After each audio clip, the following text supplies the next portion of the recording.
अस्सलाम वालेकुम वरहमतुल्लाहि वबरकातुहू। डियर स्टूडेंट्स, कैसे हैं आप? उम्मीद है खरीदे अच्छे होंगे। तो ये स्पेशल लेक्चर जो है आज बीएस मैथ वालों के लिए है। फिज़िक्स 1 उनका कोर्स है और इसमें मैं बर्नौलीज़ थ्योरम या बर्नौलीज़ इक्वेशन जो है उसको स्टडी करने जा रहा हूँ। तो बर्नौलीज़ इक्वेशन जो है ये बेसिकली रिप्रेजेंट करती है law of conservation of energy को। It represents the law of conservation of energy. तो ये law of conservation of energy को डिस्क्राइब करती है कि जब कोई फ्लूइड फ्लो कर रहा है किसी पाइप में से, तो उस फ्लूइड की जो एनर्जी है वो कांस्टेंट रहती है ड्यूरिंग इट्स फ्लो। ठीक है, यानी कि जो सम है आपके पास स्टैटिक और डायनामिक प्रेशर का, the sum of static and dynamic pressure, static और जो डायनामिक प्रेशर का सम है of fluid flowing steadily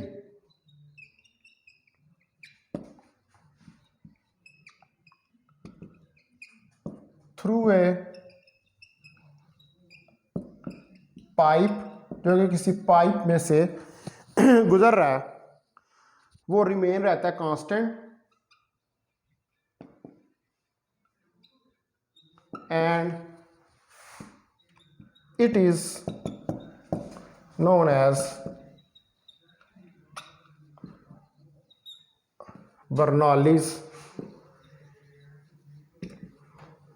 theorem. तो इसको हम बर्नौलीज़ थ्योरम या इक्वेशन का नाम देते हैं।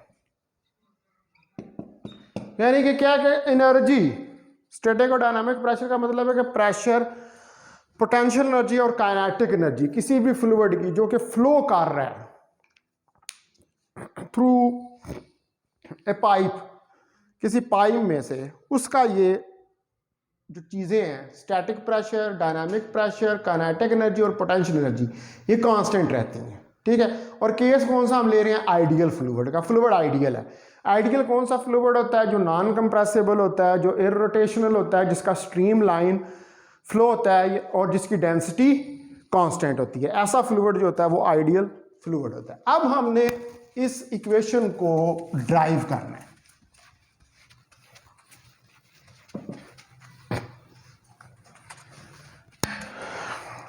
अब हम इसकी डेरिवेशन देखते हैं।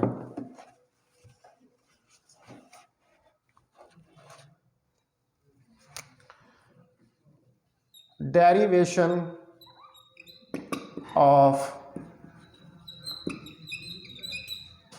बर्नौलीज़ इक्वेशन। तो इसकी डेरिवेशन के लिए सबसे पहले आप कंसिडर करें कि एक non compressible, non viscous, non rotational fluid जो है वो फ्लो कर रहा है एक पाइप में से। ठीक है, मैं अब पाइप जो है वो बनाता हूं। पहले ये पाइप है आपके पास, ये इसका एक सेक्शन है,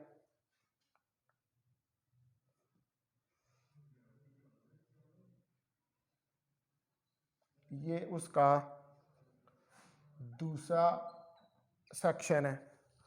आप देखें कि यहाँ पर ये हमारे पास कोई रेफरेंस लेवल है। इस रेफरेंस लेवल से ये वाला H1 हाइट के ऊपर है और ये वाला पोर्शन जो है ये H2 हाइट के ऊपर है। अब यहाँ पर ये वाला पोर्शन जो है क्रॉस सेक्शन, यहाँ तक इसमें से फ्लूइड फ्लो कर रहा है। इधर प्रेशर P1 लग रहा है इस तरफ, इसका A1 area of cross section है और यहां से लेकर यहां तक इसने कोई x1 डिस्टेंस जो है ट्रेवल किया है और v1 वेलोसिटी के साथ ये यहां से मूव कर रहा है। इसी तरह इधर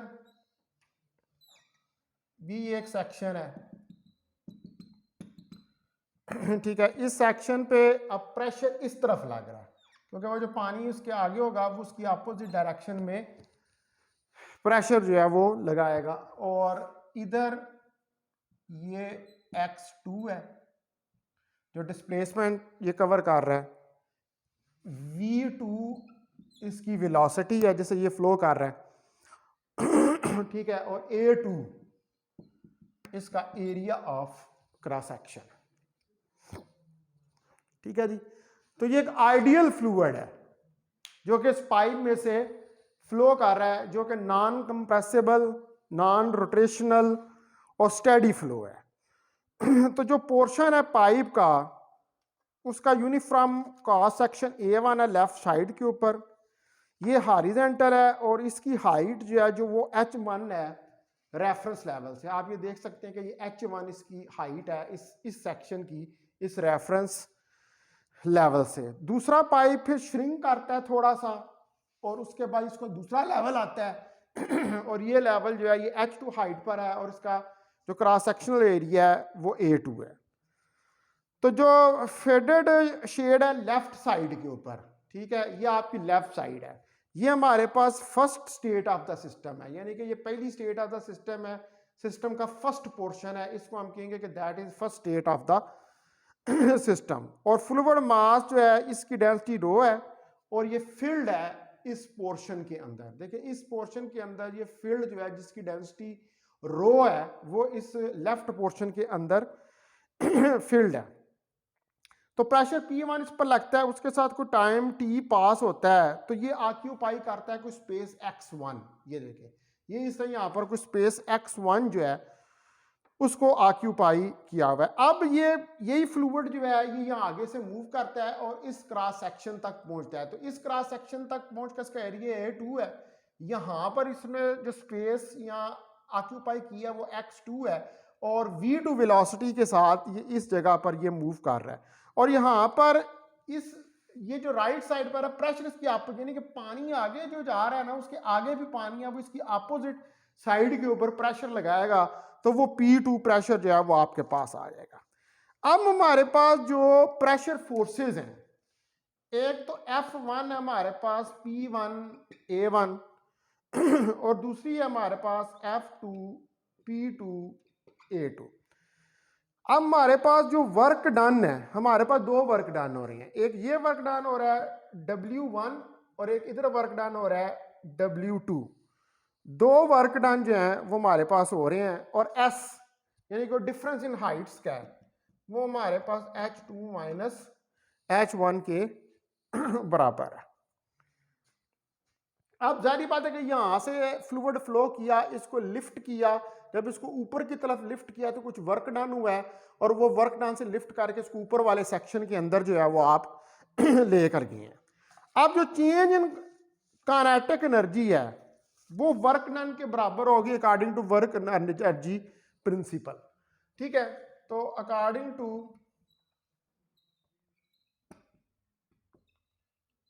work energy principle W is change of kinetic energy. अगर वर्क डन हो रहा है तो काइनेटिक एनर्जी के अंदर जो है वो चेंज आएगी। अब हमारे पास जो ये वर्क डन है वो क्या है, एक W1 है प्लस W2 है और दूसरी यहाँ पर ग्रेविटी भी है, ग्रेविटेशनल फोर्स भी है, एक वो वर्क डन भी आ रही है, that is equal to delta kinetic energy. जारी बात है फ्लूइड को वो नीचे की तरफ ग्रेविटेशनल फोर्स के इन्फ्लुएंस में पड़ा हुआ वो फ्लूइड को नीचे की तरफ जो है वो खींचेगी। अच्छा, अब आप देखें कि हमारे पास जो है यहां पर इस इक्वेशन के अंदर W1 जो है वो F1 dot x1 plus F2 dot x2 plus Fs dot s is equal to delta kinetic energy, ये आ जाएगा। तो F1 x1 cos theta 1 plus F2 x2 cos theta 2 plus Fs s cos theta 3 is equal to delta kinetic energy. अब ये यहां से हमारे पास क्या हो जाएगा, थीटा 1, अब जिस डायरेक्शन में फोर्स है उसी डायरेक्शन में डिस्प्लेसमेंट है, तो F x one cos 0 degree, F2 x2, अब F2 फोर्स जो है वो अपोजिट डायरेक्शन में लग रही है क्योंकि प्रेशर इस तरफ लग रहा है, तो x2 cos 180 डिग्री, और यहां पर जो ये फोर्स थी, सॉरी इसको Fg कह लें, FGS ग्रेविटी और डिस्प्लेसमेंट ये भी अपोजिट डायरेक्शन में है, तो cos 180 डिग्री के बराबर आ जाएगा डेल्टा काइनेटिक एनर्जी। तो ये हो जाएगा हमारे पास F1 x1 cos 0 degree 1 minus F2 x2 cos 180 degree -1 के बराबर होता है, और minus FGS is equal to delta kinetic energy. ये वैल्यू जो है ये हमारे पास आ जाएगी, ठीक है। अब यहां पर आपने x1 x2 और इनकी वैल्यूज जो हैं वो सब्स्टिट्यूट करनी है, तो ये अब फिगर मैं मिटा देता हूं, इसकी हमें अब जरूरत नहीं है। We have done the calculation according to it, इसके मुताबिक जो है वो हमने कैलकुलेशन जो है वो कर लिया। तो F1 और x1, अब x1 यहां पर v1 डेल्टा t के बराबर है, यहां इसको आप t भी कह सकते हैं, और x2 जो है वो v2t के बराबर है। तो यहां पर पुट करें F1 v1t minus F2 v2t और माइनस Fg ग्रेविटी s आपने निकाला था H2 minus H1 is equal to delta kinetic energy, ठीक है। अब F1 की value P1 A1 V1T minus P2 A2 V2T, और Fg ग्रेविटी क्या होगी, फोर्स mg के बराबर, mg H2 minus H1 delta kinetic of energy. तो अगर इक्वेशन ऑफ कंटिन्यूटी यहां पर लगाएं कि A1 V1 बराबर है A2 V2 के, तो P1 AVT minus P2 AVT minus mg H2 minus H1 delta kinetic of energy. तो यहां से हमारे पास जो है A1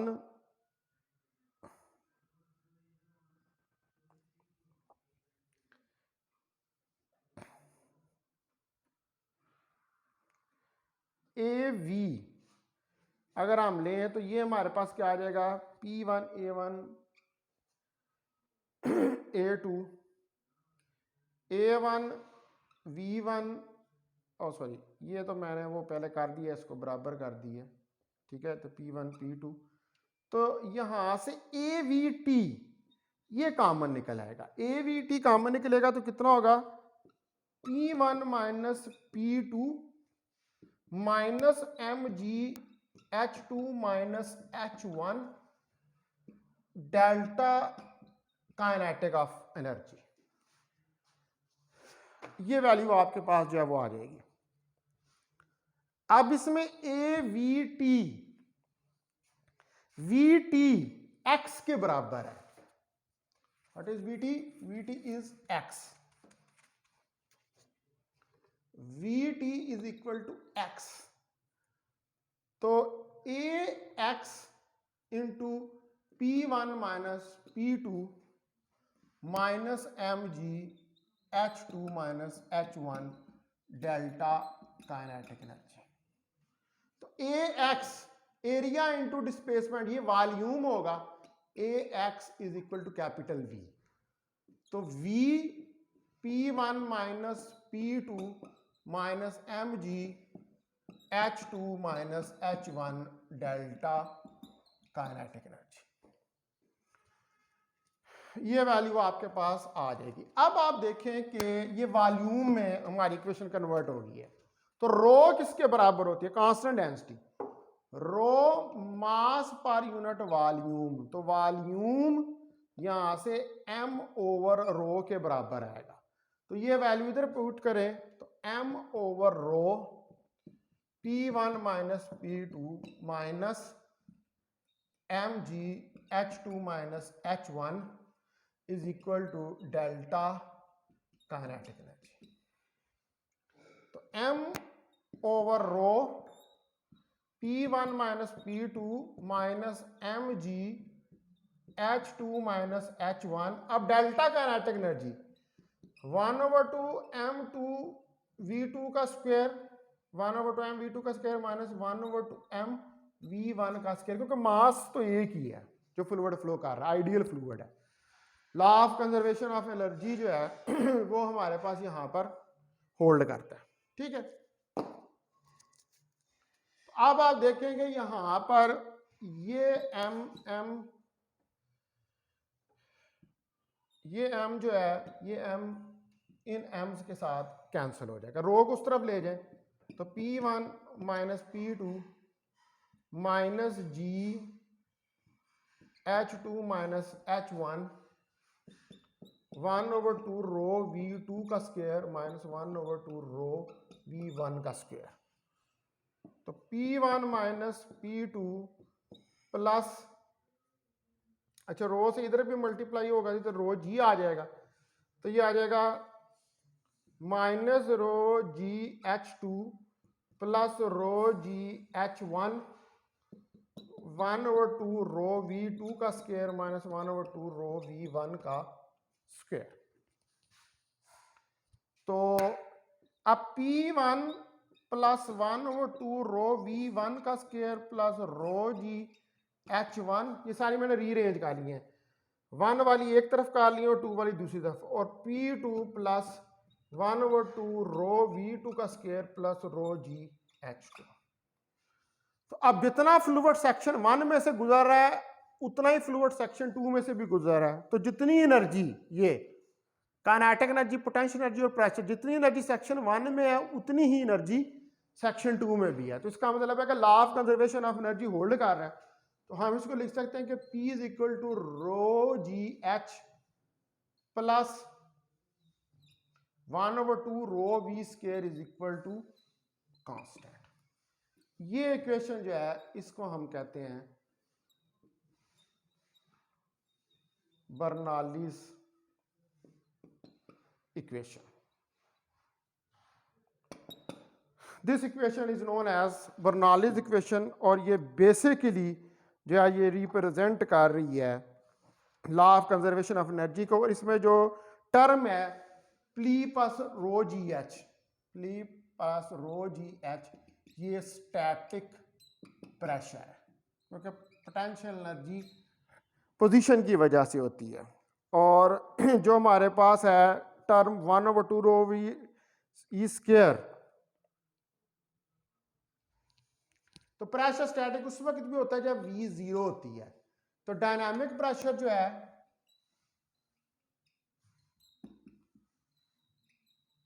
उसको टर्म करिए 1/2 rho v square, kinetic energy वाली जो टर्म है, ये डायनामिक हमारे पास प्रेशर है। तो this is known as Bernoulli's equation, very important है, ये आपसे पेपर में वो पूछ सकता है कि बर्नौलीज इक्वेशन जो है उसको प्रूव करें। अब हमने देखना आगे इसकी प्रॉपर्टीज, कुछ एप्लीकेशंस देखनी है। तो स्पीड और प्रेशर ऑफ फ्लूइड के दरमियान रिलेशन जो है वो एस्टैब्लिश करना है, एप्लीकेशंस इस इक्वेशन की।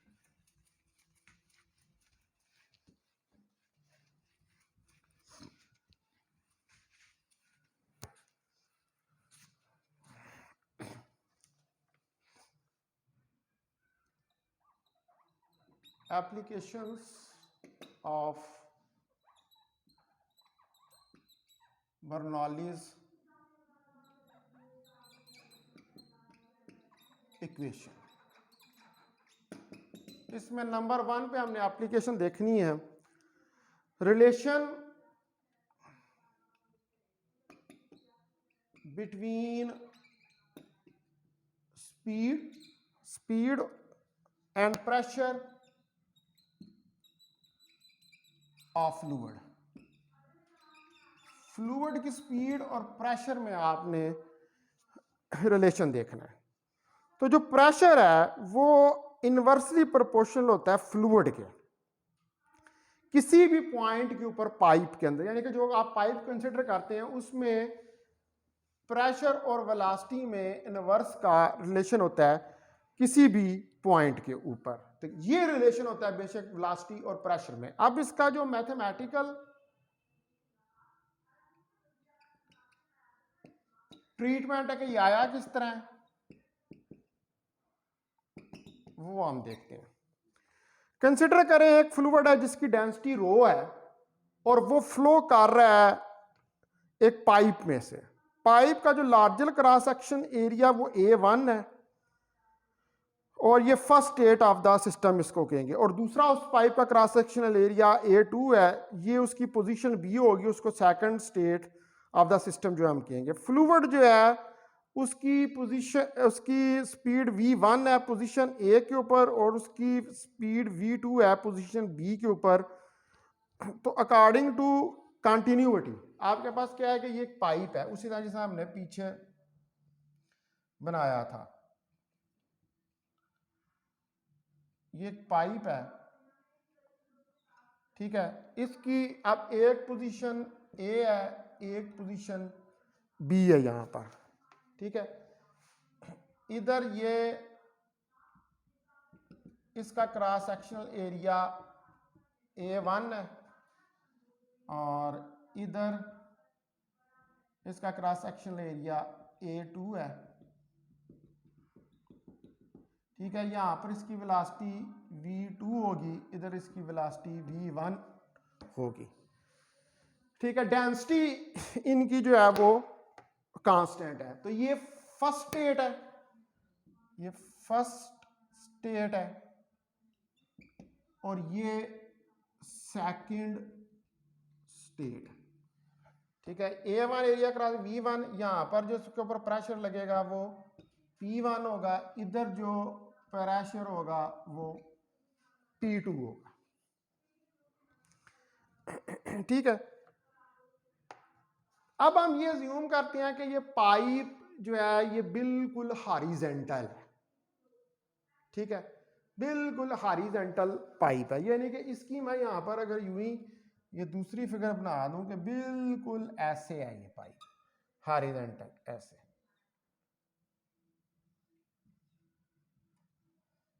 ठीक है। तो जब हॉरिजॉन्टल पाइप है तो इनकी जो हाइट्स हैं H1 और H2 वो बराबर होगी फर्स्ट स्टेट की भी और सेकंड स्टेट की भी। ये इसकी फर्स्ट स्टेट है,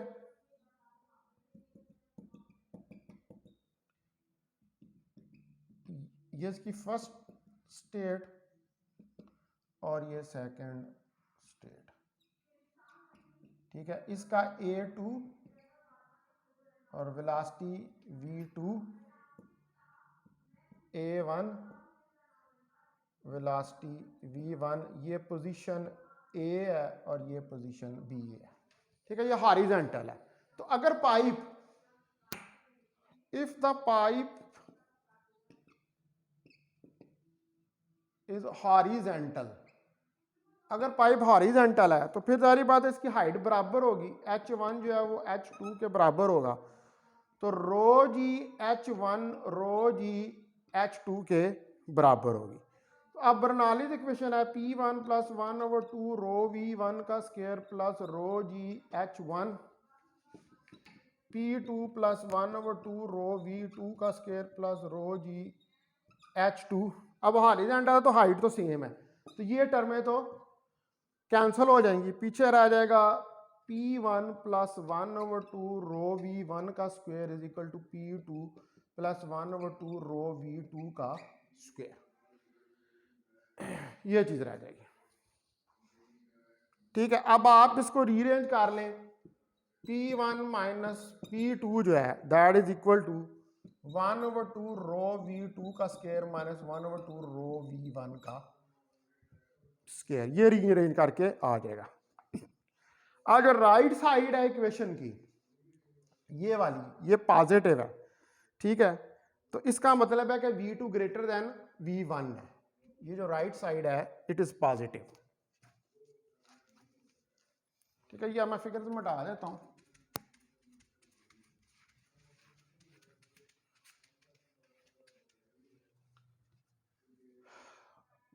the right side of above equation is positive। जो राइट साइड है above इक्वेशन की ये पॉजिटिव है, तो इसका मतलब है कि V2 ग्रेटर देन V1 है। सेकंड सेक्शन में जो वेलोसिटी है वो ज्यादा है फर्स्ट सेक्शन से, इसका मतलब है कि P1 is lower than P2, ठीक है, और P1 जो है वो लोअर देन है P2 के लेफ्ट साइड के ऊपर, तो इसका मतलब है कि फिर वेलोसिटी जो है वो इनवर्सली प्रोपोर्शनल है प्रेशर की। यही हमने शुरू में कहा था रिलेशन।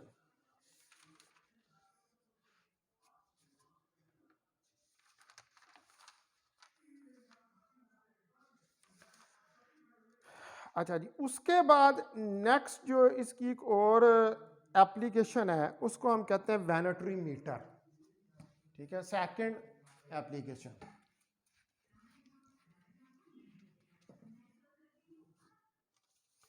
वैनिटरी मीटर और पिपेट ट्यूब। तो पहले देखते हैं वैनिटरी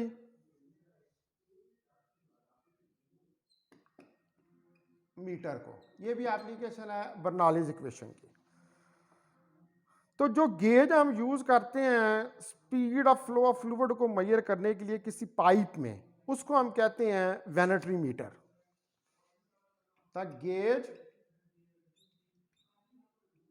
गेज हम यूज करते हैं use to major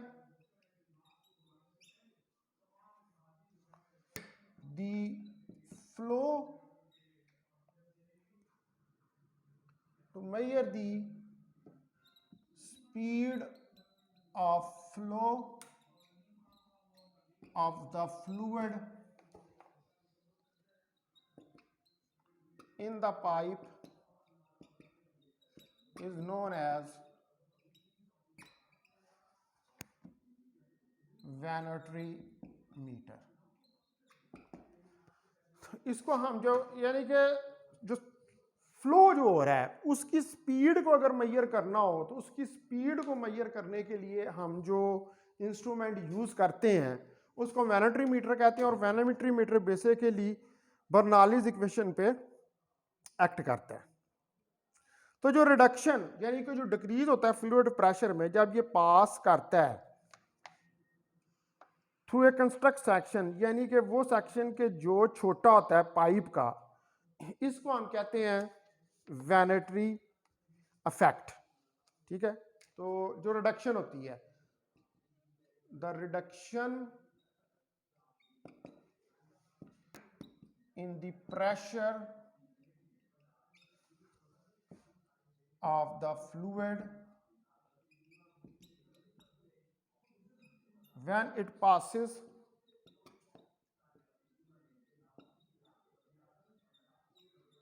through the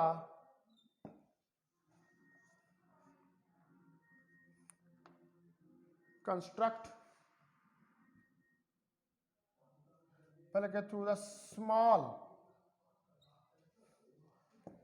portion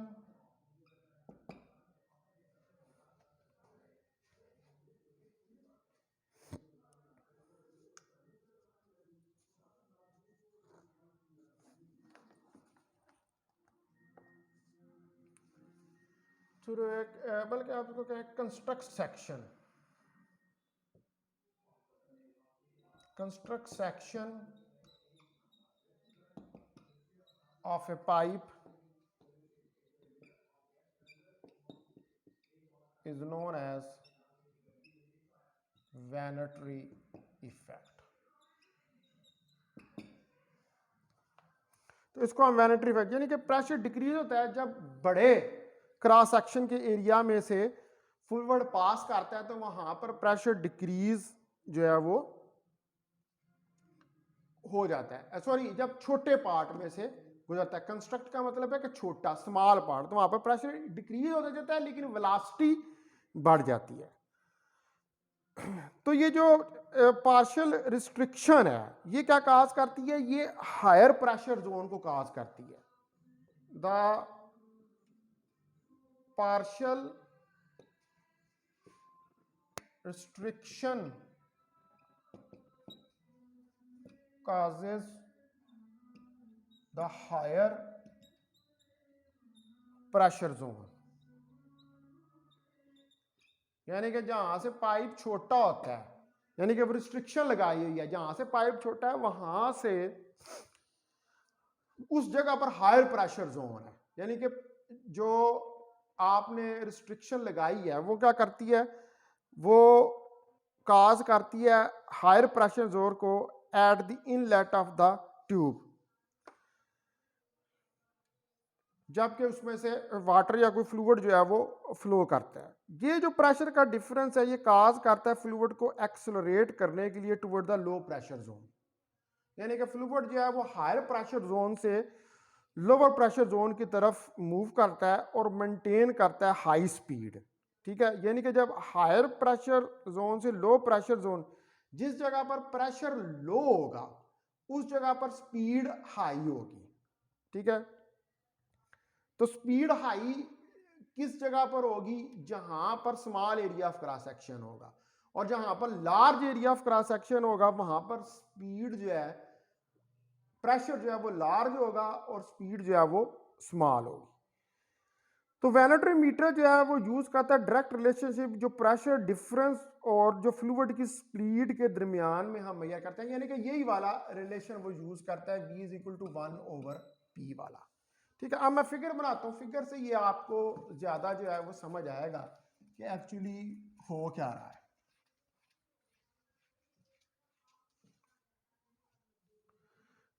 तो सपोज करें कि हमारे पास यहां पर ये पाइप है, ये फ्लूइड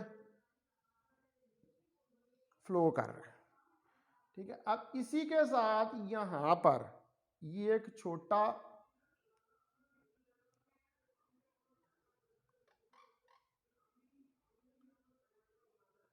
पाइप भी है। ठीक है, जो ये जा रहा है। ठीक है, इसके यहां से इसके अंदर फ्लूइड आना शुरू होता है और इधर चक जाता है। ये हमारे पास पाइप 1 है। ठीक है, और ये वाला जो ये बड़ा क्रॉस सेक्शन है ये पाइप 2 है। ये पॉइंट 1 है और ये पॉइंट 2 है हमारे पास। तो इनके दरमियान में अब देखें यहां से लेकर यहां तक जो हाइट है वो h है, यानी कि जब ये इसके अंदर आ जाएगा छोटे स्मॉल क्रॉस सेक्शन में तो इस हाइट h तक जो है राइज करेगा। अब कंसिडर करें आपके जो फ्लूइड है आपके पास वो इसका यहां पर जो वेलोसिटी है वो v1 है इस जगह के ऊपर। ठीक है, और इधर इसकी वेलोसिटी v2 है। यहां पर भी ये कोई a एरिया है, ये भी a एरिया है, और ये एक पॉइंट है जहां से ये a स्मॉल जिधर से ये गुजर रहा है। तो कंसीडर करें एक फ्लूइड जिसकी डेंसिटी रो है, एक फ्लूइड है इसकी डेंसिटी रो है और ये फ्लो कर रहा है एक पाइप में से जिसका एक क्रॉस सेक्शनल एरिया a है एट पॉइंट 1। ठीक है ना, ये पॉइंट 1 है, इधर इसका क्रॉस सेक्शनल एरिया ये क्या है, ये a है इसका क्रॉस सेक्शनल एरिया।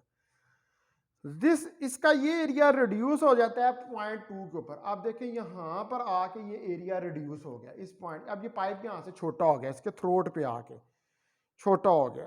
तो जो मानोमीटर ट्यूब है जो यूज करती है प्रेशर को जो कि अटैच है थ्रोट के साथ। ये थ्रोट है ना, तो उसके साथ एक मानोमीटर ट्यूब जो है ये अटैच की गई है, जो कि प्रेशर को मेजर करती है। अज्यूम करें कि जो मानोमीटर लिक्विड है जैसे मरकरी है, उसकी डेंसिटी रो है। सपोज करें कि इसके अंदर जो मानोमीटर लिक्विड है वो कौन सा है, वो मरकरी का लिक्विड जो है वो आपने बढ़ाया, जिसकी डेंसिटी रो है।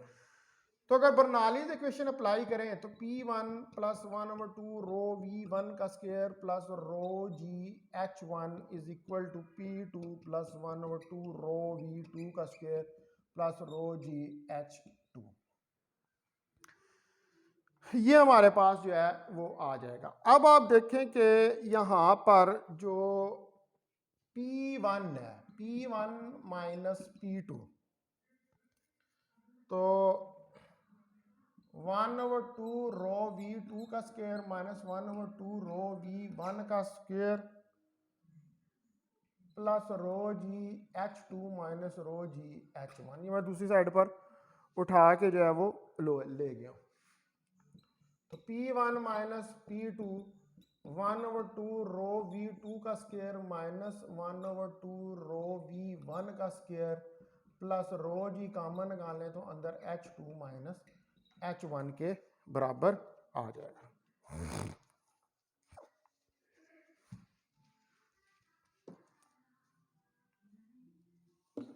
तो अगर हम कहें कि ये जो H2 माइनस H1 डिफरेंस है दैट इज सेम, तो ये वाला जो डिफरेंस है एक ही हाइट है, तो P1 माइनस P2 जो है वो 1/2 रो V2 का स्क्वायर माइनस 1/2 रो V1 का स्क्वायर प्लस रो GH, यानी कि H2 minus H1 that is equal to H। इस डिफरेंस H के बराबर है जो ये वाला आपने निकाला होगा।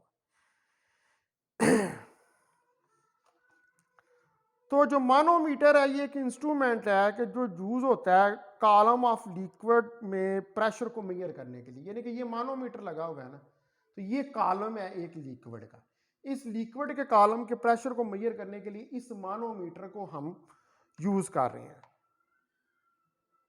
और जो स्टैटिक प्रेशर है इस फ्लूइड का वो राइज होता है इसके वेट की वजह से। ऑब्वियसली ये जिस जगह पर पड़ा हुआ वहां पर ग्रेविटी है, तो इसका जो स्टैटिक प्रेशर है वो ग्रेविटेशनल फोर्स की वजह से है।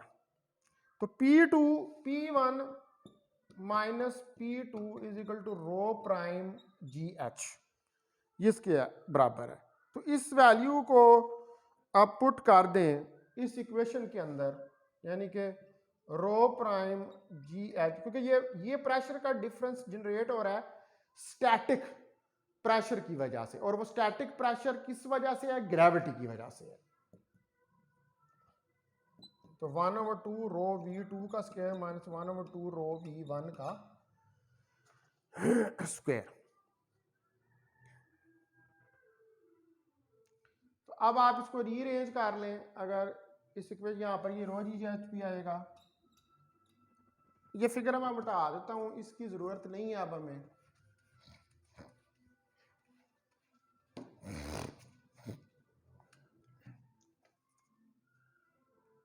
तो हमारे पास इक्वेशन आ जाएगी rho prime GH minus rho GH is equal to 1/2 rho V2 का स्क्वायर माइनस V1 का square.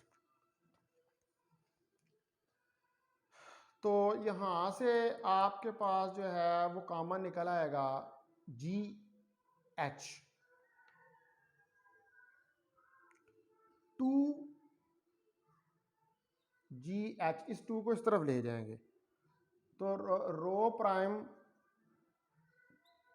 Minus rho is equal to rho into V2 का स्क्वायर माइनस V1 का स्क्वायर। ये आ जाएगी वैल्यू हमारे पास। तो अब अगर यहां पर इक्वेशन ऑफ कंटिन्यूटी हम लगाएं तो A1 V1 is equal to A V2 के बराबर है। वो A जो स्मॉल ए है वो सेक्शन था जो बड़े वाला था, उसका एरिया था। A जो है ये दूसरे स्मॉल सेक्शन का एरिया था। एरिया ऑफ स्मॉल सेक्शन और a small area of large section. ठीक है जी। तो यहां से अगर आप V2 की वैल्यू निकालें तो A ओवर A V1 के बराबर आएगी। अब इस इक्वेशन को आप सब्स्टिट्यूट कर दें जो ये वाली इक्वेशन है इसके अंदर, ठीक है, इसके अंदर V2 की जगह पर, तो ये आ जाएगा रो इंटू ए का स्क्वायर V1 का स्क्वायर माइनस V1 का square two rho prime minus rho GH। ठीक है, इसके बराबर आ जाएगा। और यहां से अगर हम इसको रीअरेंज करें, यानी कि V1 की मैं वैल्यू अगर निकालूं तो रो V1 का square a square minus 1 two rho prime minus rho GH ये इसके बराबर आ जाएगा।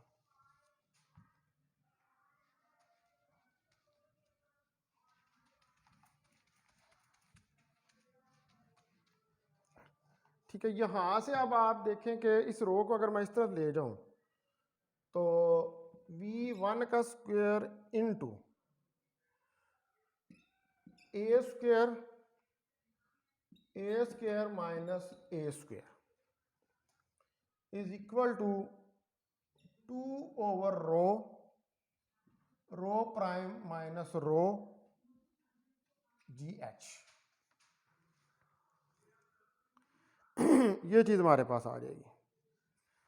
तो V1 हमारे पास जो है, इस ए स्क्वायर को इस तरफ ले जाऊं तो V1 का square into a square minus a square two a square over rho minus rho prime GH। तो V1 का स्क्वायर हमारे पास आ जाएगा 2a square over rho minus rho prime GH divided by a square minus a square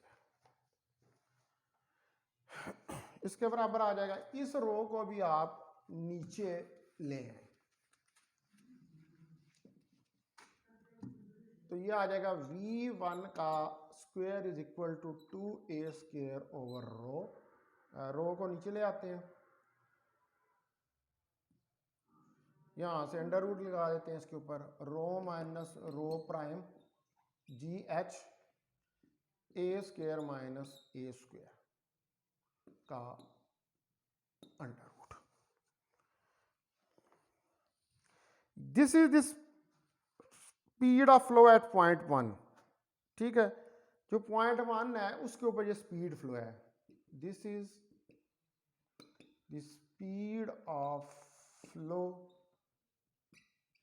eight point 1। ये point 1 के ऊपर speed का flow है। तो जो वॉल्यूम ऑफ फ्लूइड है flowing into tube per unit, ठीक है, जो वॉल्यूम है R is equal to AV1, यानी कि R जो है that is equal to A into V1 की वैल्यू सब्स्टिट्यूट कर 2a square rho minus rho prime GH divided by a square minus a square. ये रेट ऑफ फ्लो निकलेगा per unit volume. ठीक है जी, ये हो गया वैनिटी मीटर। उसके बाद दूसरी जो चीज है वो है पिपेट ट्यूब। ये भी एप्लीकेशंस में आती है इसकी बर्नौलीज इक्वेशन की। अब नेक्स्ट हम देखते हैं पिपेट ट्यूब को।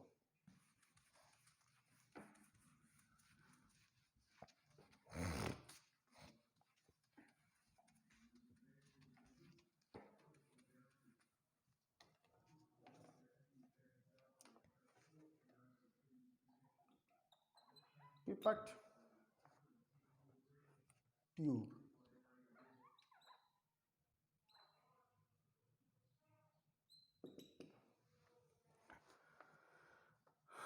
तो कोई पिपट ट्यूब जो है ये एक प्रेशर मेजरमेंट इंस्ट्रूमेंट है। तो pitot tube is a pressure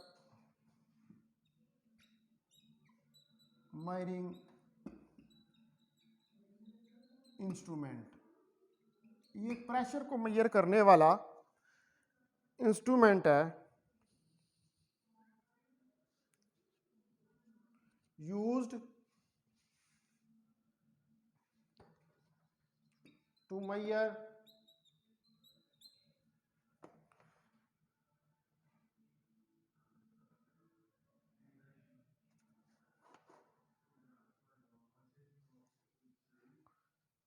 the speed of fluid।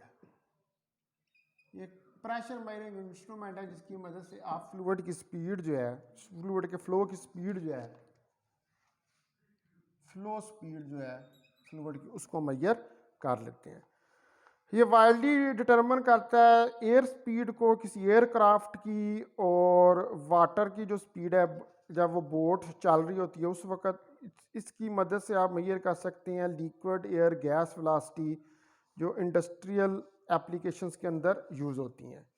तो बेसिक पिपट ट्यूब जो है ये कंसिस्ट करती है एक ट्यूब के जो डायरेक्टली होती है पॉइंट कर रही होती है किसी फ्लूइड में। तो जो हमारे पास प्रेशर है उसको हम मेजर करते हैं इस ट्यूब की मदद से, यानी कि इस ट्यूब के अंदर जो फ्लूइड फिल हुआ होता है उसकी मदद से हम प्रेशर जो है उसको मेजर करते हैं। अब जो मूविंग फ्लूइड है उसको हम लेकर के आते हैं रेस्ट के ऊपर और यहाँ पर कोई आउटलेट नहीं होता है, यानी कि जो फ्लूइड मूव कर रहा होता है उसको रोक देते हैं और कोई आउटलेट नहीं होता कि जो अलो करे कि वो मूव करता रहे। यानी कि वो जाहिर बात है वो मूव तब भी करेगा कि जब आप उस आउटलेट को ओपन कर देंगे और फ्लूइड उससे बाहर निकल जाएगा। तो इस प्रेशर को हम क्या कहते हैं, पिपट प्रेशर का नाम जो है वो देते हैं। अब हम जरा इसकी बनाते हैं फिगर। तो आप देखें कि ये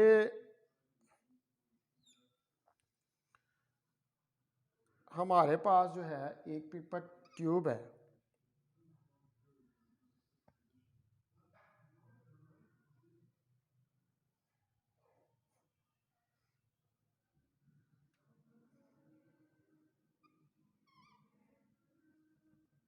ये ठीक है, इसी तरह यहाँ से इसको ऊपर इस तरफ ले जाएं।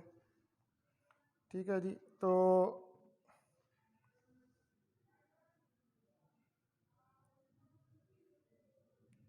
इधर से ये लाइन सीधी इस तरफ निकाल दें। ठीक है, ये लाइन जो है इसको इधर ये लाइन इधर तक, ये कोई पॉइंट यहाँ पर बी है। अब ये पॉइंट यहाँ पर ए है। ठीक है जी, और इधर भी ये पॉइंट कोई ए है। इधर स्पीड है इसकी v1 और इधर स्पीड है इसकी v2। अब आप यहां से इस जगह से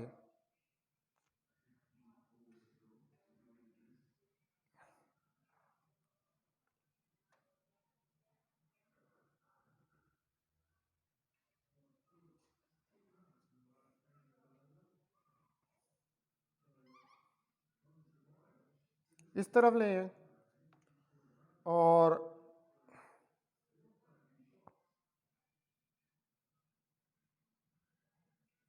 इधर से भी इसको, ये v2 है हमारे पास,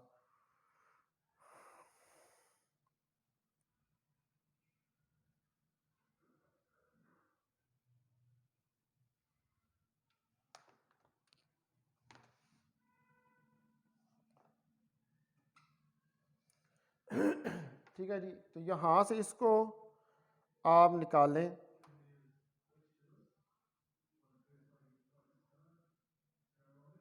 ऐसे, इधर से इसके साथ मिल जाएगा और ये इधर से जाके इसके साथ मिल जाएगा। ठीक है, तो अब इसके अंदर जाने वाली यहाँ से लिक्विड फ्लूइड आ रहा है, इसके अंदर फ्लूइड आएगा, ये उसका लेवल है और ये इस लेवल तक जो है वो आ जाएगा, इस लेवल तक। ठीक है, तो यहाँ पर इस लेवल और इस लेवल के दरमियान में जो हाइट है वो हमारे पास h के बराबर है। ठीक है, ये हमारे पास मानोमीटर ट्यूब लगी हुई है, इसको कहते हैं मानोमीटर, इसको हम मानोमीटर ट्यूब का नाम जो है देते हैं। ये पॉइंट बी है इधर, ये ए और ये ए और V1 और V2 प्लस। अब आप कंसिडर करें एक फ्लूइड सच एज एयर जिसकी डेंसिटी रो है, ये फ्लो कर रहा है किसी वेलोसिटी V1 के साथ parallel to the planes of the opening at A, ये पैरेलल प्लेन्स हैं, ये वाली, ये ओपनिंग है इसकी ए पे। अब प्रेशर P1 जो है वो लेफ्ट आर्म में है मानोमीटर की, ये वाली जो है आपकी ये वाली, ठीक है, ये राइट आर्म है, ये वाली आपकी लेफ्ट आर्म है। इस लेफ्ट आर्म के अंदर ये जो आपकी ये लेफ्ट आर्म है, इसमें प्रेशर जो है वो कोई हमारे पास P1 के बराबर है और ये कनेक्टेड है इन ओपनिंग्स के साथ, और इस प्रेशर को हम कहते हैं static pressure of gas stream. जो ओपनिंग राइट आर्म पे मानोमीटर की है वो राइट एंगल्स पे है स्ट्रीम के। ठीक है, ये वाली, ये जो राइट साइड पे है, ये राइट एंगल के ऊपर है स्ट्रीम के। इसमें वेलोसिटी V2 जो है वो रिड्यूस हो जाती है जीरो को किसी पॉइंट B पे, यानी कि इस पॉइंट B के ऊपर वेलोसिटी V2 जो है वो जीरो हो जाते हैं। अब आप अप्लाई कर ले बर्नौली इक्वेशन पॉइंट A और B के ऊपर, तो जब बर्नौली इक्वेशन अप्लाई करेंगे पॉइंट A और B के ऊपर, तो P1 प्लस 1/2 रो V1 का square is equal to P2 plus 1/2 rho V2 का स्क्वायर। तो अब V2 तो हमने कहा यहाँ पॉइंट B के ऊपर जीरो हो जाती है। ठीक है, ये इतना खुला है यहाँ से कि यहाँ पर वेलोसिटी जो है वो पार्टिकल्स की ऑलमोस्ट जीरो के बराबर हो जाती है। तो P1 प्लस 1/2 रो V1 का square is equal to P2 plus 1/2 rho into zero, यानी कि P1 प्लस 1/2 रो V1 का square is equal to P2। ठीक है जी, ये आ जाएगा। तो यहाँ से आपके पास जो P2 की वैल्यू है वो P1 प्लस 1/2 रो V1 का स्क्वायर आ गया। तो आप इसको लिख सकते हैं कि P2 minus P1 is equal to 1/2 rho V1 का स्क्वायर। ये राइट डाउन कर सकते हैं और यहाँ से 2 को इस तरफ ले जाएं तो P2 माइनस P1 1 रो V1 का स्क्वायर आ जाएगा। तो मानोमीटर जो है वो एक इंस्ट्रूमेंट है जो यूज होता है कॉलम ऑफ लिक्विड को मेजर करने के लिए प्रेशर, यानी कि कोई लिक्विड का जो कॉलम है उसमें प्रेशर को मेजर करने के लिए मानोमीटर जो है वो इस्तेमाल होता है। तो प्रेशर डिफरेंस जो स्टैटिक फ्लूइड में है वो मैंने पीछे भी बताया था कि वो राइज होता है ड्यू टू ग्रेविटी, जो वेट ऑफ द फ्लूइड है। तो उसका एक्सप्रेशन हमारे पास ये जो P2 माइनस P1 है, क्योंकि ये ग्रेविटी की वजह से राइज हो रहा है तो ये रो प्राइम GH के बराबर होगा। तो इधर आप लिख लेंगे इस इक्वेशन के अंदर 2 rho prime GH is equal to rho V1 का स्क्वायर।